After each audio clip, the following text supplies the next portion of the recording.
जय हिंद साथियों, स्वागत है आप सभी का एजुकेशन की एट6 और वाईटी एजुकेशन के इस प्लेटफॉर्म पे। बड़ी खबर है आप लोगों के लिए।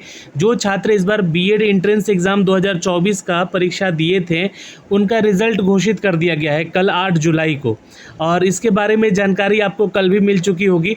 और बहुत सारे छात्र पूछ रहे थे कि सर आंसर की हमारा यहाँ से कहाँ हम देख पाएंगे और क्या हम इसके लिए आपत्ति कर सकते हैं। तो देखिए, आंसर की तो आप यहाँ से चेक कर सकते हैं। यहाँ पे जो दिए गए हैं ये आंसर्स की दिए गए हैं, जैसे कि ये हो गया और एक शिक्षा शास्त्री के लिए हो गया। तो जैसे ही आप यहाँ पे क्लिक करेंगे, ये आपके सामने जो है इसका एक पीडीएफ ओपन हो जाएगा और यहाँ से जो है आप अपना आंसर की देख सकते हैं। देखिए, ये जो है आपके आंसर की बुकलेट नंबर के साथ जो है यहाँ पे जारी किया गया है। तो आप लोग अपना आंसर की यहाँ से मिला सकते हैं। और ये इसका ऑफिशियल वेबसाइट का लिंक जो है मैंने डिस्क्रिप्शन में भी दे दिया है, तो आप वहाँ से जाके चेक कर सकते हैं। रिज़ल्ट कहाँ से चेक करेंगे, तो यहाँ पर ई रिज़ल्ट, ऑनलाइन ई रिज़ल्ट सीईटी बीएड का दिया गया है लिंक यहाँ पे। तो आप जैसे ही यहाँ पे क्लिक करेंगे, तो ये क्लिक करेंगे तो एक पेज ओपन हो जाएगा। अब यहाँ पे आपको साइन इन कर लेना होगा। ठीक है, अब साइन इन जैसे ही करेंगे तो आपसे लॉगिन आईडी पासवर्ड आपका मांगेगा, और अगर आप भूल गए हैं तो फॉरगेट पासवर्ड पे क्लिक करके भी आप यहाँ पे रिमेंबर कर सकते हैं। सबमिट कीजिएगा, आपका रिजल्ट आपको शो हो जाएगा कि आप पास हुए हैं या नहीं हुए, क्वालिफाइड हैं या नहीं है। वो आपके रिजल्ट पे लिख देगा, क्वालिफाइड और नॉट क्वालिफाइड वहाँ पे लिख रहा है। जिसका क्वालिफाइड है वो मतलब पास हो गए। लगभग 95% छात्र यहाँ पे पास हुए हैं। अब सबसे बड़ा सवाल उठता है कि अब इनकी काउंसलिंग कब होगी, क्योंकि काउंसलिंग के बाद इनको सरकारी कॉलेजेस मिल रहे हैं नहीं मिल रहे हैं, ये भी चीज़ें देखनी होती हैं। तो देखिए, काउंसलिंग को लेकर आज एक हिंदुस्तान खबर की तरफ से भी न्यूज़ अपडेट किया गया है, जहां पे इनके बारे में जानकारी दी गई है कि रिजल्ट सोमवार को कल यानी कि 8 जुलाई को ही प्रकाशित कर दिया गया है। ऑफिशियल वेबसाइट पर देख सकते हैं। लगभग 95% जो है परीक्षार्थी यहाँ पे सफल हुए हैं। छात्र छात्राएं आधिकारिक वेबसाइट पे अपना रिजल्ट चेक कर सकते हैं, जैसा कि मैंने अभी आपको दिखाया है। और अब जो है राज्य के सरकारी और निजी बीएड कॉलेज में नामांकन की प्रक्रिया शुरू होगी। तो जहां पर सरकारी स्कूल जिसको मिलेगा, सरकारी मतलब संस्था जिसको मिलेगी, उनका फ़ीस कम होगा। जो प्राइवेट मिलेगा उनका फ़ीस थोड़ा सा ज़्यादा होता है। तो 120 में 102 अंक के साथ हाजीपुर के प्रीति अनमोल टॉपर बनी है।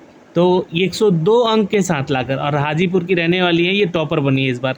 तो काउंसलिंग के लिए पंजीयन होगा पहले आपका यहाँ पे। तो जैसा कि आप लोग सभी पूछ रहे थे कि सर काउंसलिंग कब से शुरू होगा, तो उसके लिए आपको एक रजिस्ट्रेशन किया जाएगा, जिसकी प्रक्रिया 11 जुलाई से शुरू होगी। 2,08,818 अभ्यर्थी ने आवेदन किया था, जिनमें से 1,79,568 अभ्यर्थी जो है परीक्षा में सफल हुए हैं। तो ये एक बहुत बड़ा रिजल्ट है यहाँ पर देखिएगा तो, है ना। और यहाँ पे बात हो रही है कि 1,80,050 ने सफलता प्राप्त की है, जिसका कि प्रतिशत लगभग 94.98 यानी कि 95% है। अब 88,218 महिला है जिनमें, और 91,832 पुरुष है जिसमें। अब आपको बता दें कि जो प्रोफेसर संजय कुमार चौधरी ने सफल छात्रों को बधाई देते हुए यहाँ पे नोडल पदाधिकारी ने कहा है कि अभ्यर्थियों को नामांकन की प्रक्रिया जो है ध्यान केंद्रित करना होगा, और काउंसलिंग के लिए, है ना, पंजीयन करना अनिवार्य होगा। तो आपको एक रजिस्ट्रेशन करना ज़रूरी होगा। और ये कब से शुरू होगा, तो 11 जुलाई से ये शुरू हो जाएगा। इसमें कॉलेज संस्थान पर चुनना होगा आपको, यानी कि अपना कॉलेज सेलेक्ट करना होगा। और उसके बाद आपको जो है लिस्ट में, अगर आपका उस मार्क्स के अनुसार जैसे कॉलेज मिलता है, तो वो आपको कॉलेज अलॉट किया जाएगा। फिर देखिए, 37,000 से अधिक सीटें हैं, क्योंकि 37,000 सीटें हैं सरकारी जहाँ पे ये, और निजी मिलाकर यहाँ पे। तो राज्य के बीएड में 37,000 से अधिक सीटें हैं। इन सीटों को मेधा के आधार पर आपका भरा जाएगा, यानी कि कैटेगरी वाइज आपको भरा जाएगा और आपका मेरिट वाइज भरा जाएगा। तो जिसका मेरिट ज़्यादा होगा तो उसको यहाँ पे पहले प्रायोरिटी दिया जाएगा। सरकारी कॉलेज में 600 सीटें हैं। देखिए, अब 600 सीटें सरकारी कॉलेज में, जिसमें से कि 200 सीटें पटना विश्वविद्यालय में ही हैं, और गया, भागलपुर, समस्तीपुर, मुजफ्फरपुर में 100 सीटें हैं। शेष सीटों पर निजी कॉलेज की तरफ फीस देना होगा। सरकारी कॉलेज का कट ऑफ 90% से ऊपर ही जाता है। तो ये तो जानकारी मैंने आपको पहले ही दिया था कि कट ऑफ को थोड़ा सा ध्यान में रखिएगा। आपका हाईएस्ट जो है मार्क्स कितना है, आप क्वालिफाइड हैं भी, तो वहाँ पे क्या आपको सरकारी विद्यालय मिल पा रहा है या नहीं मिल पा रहा है, ये भी देखने योग्य बातें होंगी। तो यहाँ पर दोस्तों, जो शास्त्री परीक्षा हुई थी उसके साथ साथ उसमें 257 को सफलता मिली है। 386 अभ्यर्थी ने आवेदन किया था, जिसमें कि 284 परीक्षा में शामिल हैं, और 257 ने सफलता प्राप्त की, जिसका प्रतिशत 90.49 है। सफल हुए अभ्यर्थी यानी परीक्षार्थी जो है 70 महिला हैं और 187 जिसमें पुरुष हैं।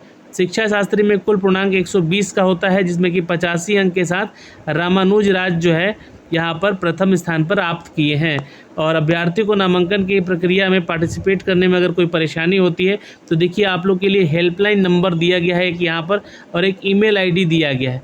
इस पर आप संपर्क कर सकते हैं और अपनी समस्या का निदान कर सकते हैं। तो ये एक सूचना है दोस्तों जो कि अभी आज के खबर हिंदुस्तान में दिया गया है। और एक सूचना देखिए कल दिया गया था जब आपका रिजल्ट आने वाला था, तो उस समय भी ये सारी चीज़ें बताई गई थी। ये परीक्षा आपका 25 जून को हुआ था और इसमें की 37,000 सीटें हैं। 600 सीटें सरकारी विद्यालयों की, बाकी सारी सीटें जो हैं निजी विद्यालयों यानी कि संस्थाओं की है जहाँ पे आपको एडमिशन लेना होगा। अभी ये जो है आपका अपडेट आ चुका है और रिज़ल्ट आ चुका है। काउंसलिंग के लिए 11 जुलाई का डेट निर्धारित कर दिया गया है कि 11 जुलाई से आपका पहले रजिस्ट्रेशन होगा यानी कि पंजीयन होगा, उसके बाद आपका काउंसलिंग का प्रक्रिया यहाँ पर शुरू किया जाएगा। तो एक छोटी सी जानकारी थी दोस्तों जो कि हमने आप तक साझा किया है इस वीडियो के माध्यम से।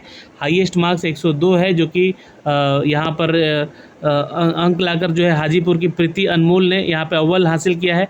और वहीं शिक्षा शास्त्री में यहाँ पर देखिएगा तो रामानुज राज ने 85 अंक लाकर सफलता प्राप्त की है, टॉपर बने हैं। तो ये हाईएस्ट मार्क्स है। तो ये आपका कट ऑफ निर्धारित करेगा आगे का कि कौन सा विद्यालय आपको मिल रहा है, कहाँ मिल रहा है। ये जानकारी हम आप तक साझा किए हैं दोस्तों इस वीडियो के माध्यम से। अपना रिजल्ट देखिए, all the best, good luck है आगे के करियर को लेकर। धन्यवाद, फिर मिलेंगे अगले वीडियो में। कोई भी डाउट है कमेंट करके ज़रूर पूछिएगा।